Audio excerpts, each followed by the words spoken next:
Okay, good morning. It's 45.7 degrees on August 30th. It's day 149.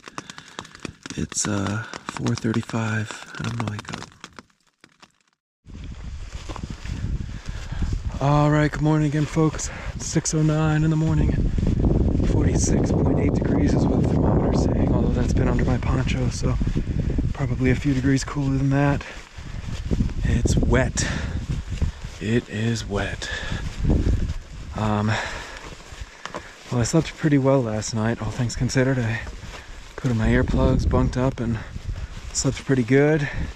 I did set my alarm for 4:30, so I've set it for a little later, just figuring I got to camp late, and I figured rather smartly that it would be a hard morning this morning, so it was.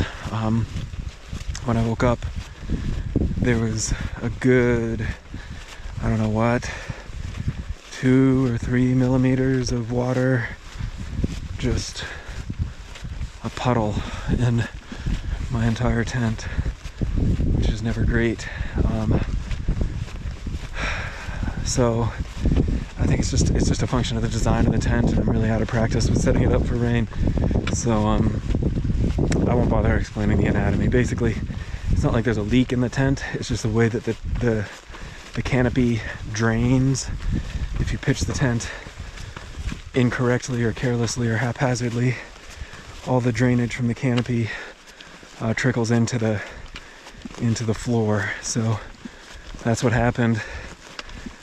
So my tent is completely soaked inside and out, as is pretty much all the clothing I'm wearing and everything else. But it is what it is. Luckily, thank goodness, my sleeping bag stayed pretty dry. Usually I only zip up the bottom foot or 2 feet or something for like a foot box, but I kind of suspected that I may have pitched the tent not great last night. Well, let me explain that a little more. So usually when I zip up only the bottom foot or 2 of the foot box, and the rest of the sleeping bag sort of lays over me in more of like a traditional sort of blanket type fashion.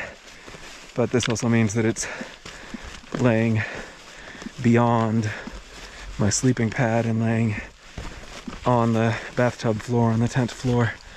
But I kind of suspected that I had pitched my tent not perfectly last night, so I zipped up the sleeping bag so that all of it was tidy and tight up upon my sleeping pad.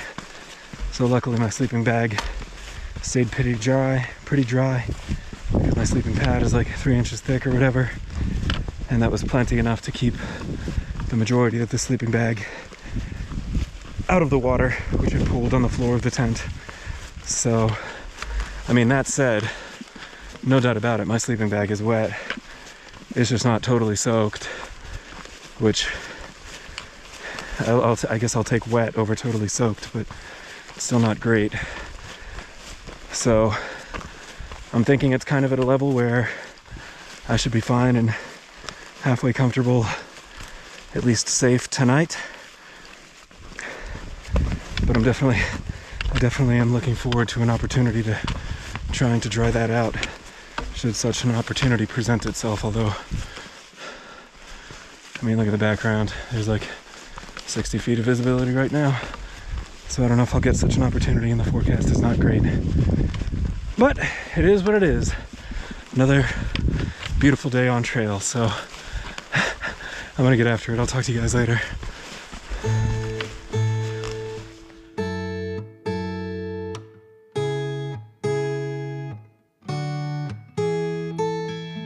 Secondhand, I felt a bit forgotten. Not your plan, but now the days of silence outgrow the fun things we have done. But tell me, do you wanna carry on?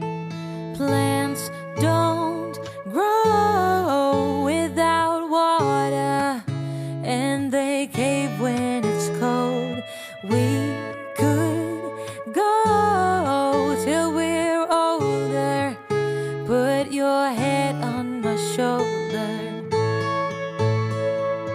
and let's enjoy the ride.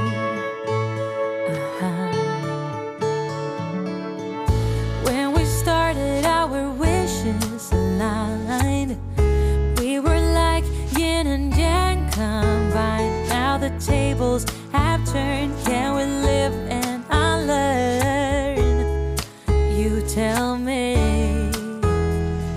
Plants don't grow without water, and they cave when it's cold.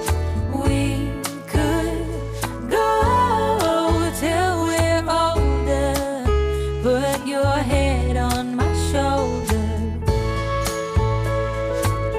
and let's enjoy the ride.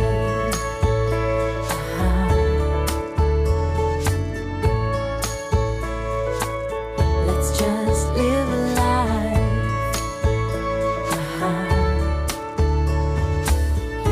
Anything, anywhere, I don't really care, as long as I'm with you. Say something, don't be speechless. I'm sleepless, so alone in this stillness. Oh, I long for you, sweetness.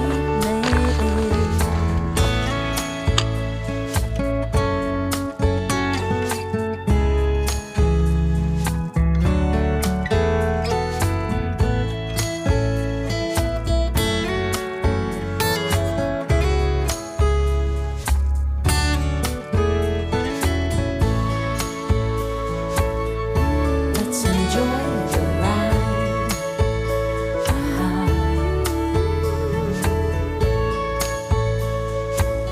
Let's just live a life. Let's just live a life. Oh, plants don't grow without water, and they cave when it's cold. Oh, and we could go till we're older. All right, good evening, folks. It is 6:13 and 49.2 degrees. I have not made it to home, but I wanted to do my check-in now. So I'm probably about a half mile or so from the Mike. I think it's Uribrick. I don't know. I'll put the name below. Some shelter out here. Of course, the Appalachian Trail is full of shelters every 10 or 15 miles or so for the whole 2,200 miles. The PCT is not the same. There are not a lot of shelters out here. And frankly, whether it's AT or PCT, my MO is just to soon avoid all the shelters because they're all full of mice. And indeed, this shelter, the icon on the far out navigation app that we all use for through hiking, has tons of comments about norovirus, there's norovirus here, I got norovirus, I had a friend who got norovirus, blah, blah, blah, blah, blah. Maybe that's the case, I don't know. I have hand sanitizer and pretty good hygiene practices as comes to noro prevention, but yeah, it's generally that norovirus and mice that keep me away from shelters over the past few years on these trails.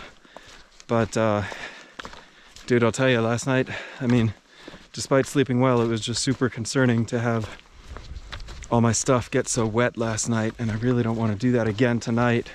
It's supposed to be at least as wet tonight as it was last night, and then potentially even wetter tomorrow night. So I did take a little break earlier in the day and kind of dried out my tent and sleeping bag a little bit, but I'm hoping I can just kind of keep them dry and use them again tomorrow, and that way if tomorrow does wind up being even wetter, at least I'll have a dry sleeping bag or drier sleeping bag for that night. Yeah, so I'm gonna try and get down here to the shelter and see what the situation is. I did do a few more miles than I had intended to do today. Just as soon as I saw this shelter, I was like, the utility of sleeping indoors just made a lot of sense to me today. So I'm gonna get down there, and that's where I'm gonna be camped tonight. And that's why I'm doing my check-in now, is because I'm not sure whether there's gonna be other folks there or not, and I don't want to inconvenience anyone or make anyone uncomfortable with the video. So if there's not anyone there, certainly I'll bring you in and give you a little tour, but we'll kind of see how that all goes. Yeah, 34 or whatever miles today, I don't know. I crossed my mile 2300, which is pretty neat. I think the shelter's at mile 2349.7 or something like that. Again, my mileage hiked versus the mileage, the official trail marker mileage is different for a couple reasons. One, of course, is that the Sierra was totally choose your own adventure and die hard route finding. So very rarely were we ever on the proper trail itself. Another factor, of course, is that Cajon Pass, the PCT was closed when I got to Cajon Pass, between Cajon Pass and Idlewild. Or that's not the right town. I forget what was it. Idlewild? I don't think it was Idlewild. Whatever that town north of Cajon Pass is, it was closed up to there. Wrightwood, I think that's it. Yeah, Wrightwood. Yeah, so I missed those miles. Aside from that, all my miles are totally buttoned up. But yeah, pretty good day today. It was definitely wet at the beginning, and it's been just this hazy dripping off of the trees. Just got out of a nice big 10-mile burn section, which was very nice to have this hazy weather for, because I was just getting crushed by the sun. But otherwise, again, the next couple days are just going to be old-fashioned soakers, I think is kind of the plan. So is what it is. No pain, no rain, no Canada, as the saying goes. So anyways, I'm going to skedaddle on down here to the norovirus cabin, hope for the best, and again, if there's no one there, I'll be right back to show you around. But if there is, I'll just talk to y'all tomorrow. So I'll probably no wake up video tomorrow too, if there's other people bunked up in there. So yeah, talk to you later, or tomorrow, I don't know.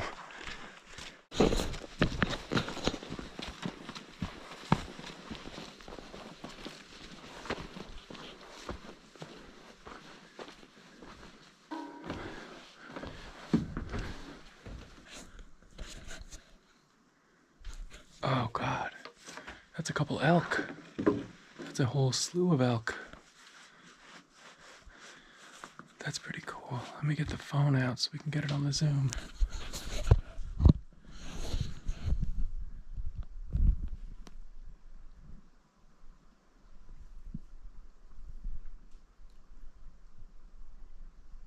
That's the first elk I've seen.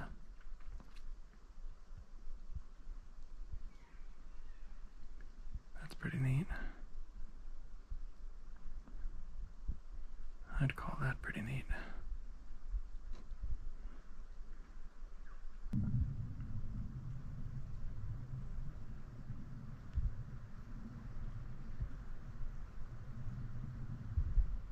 That's real cool.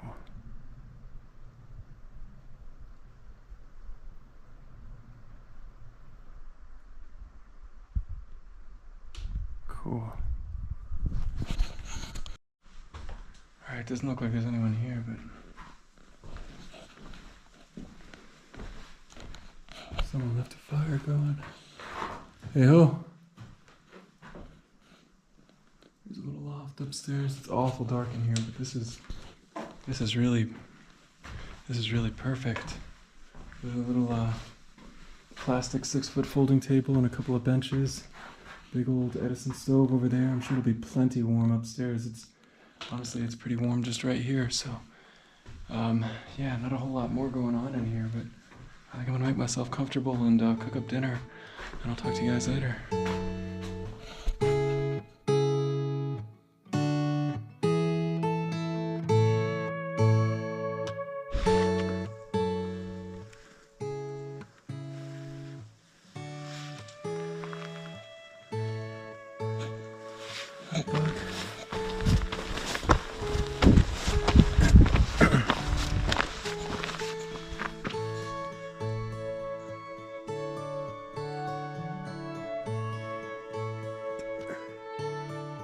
Look at your mushroom.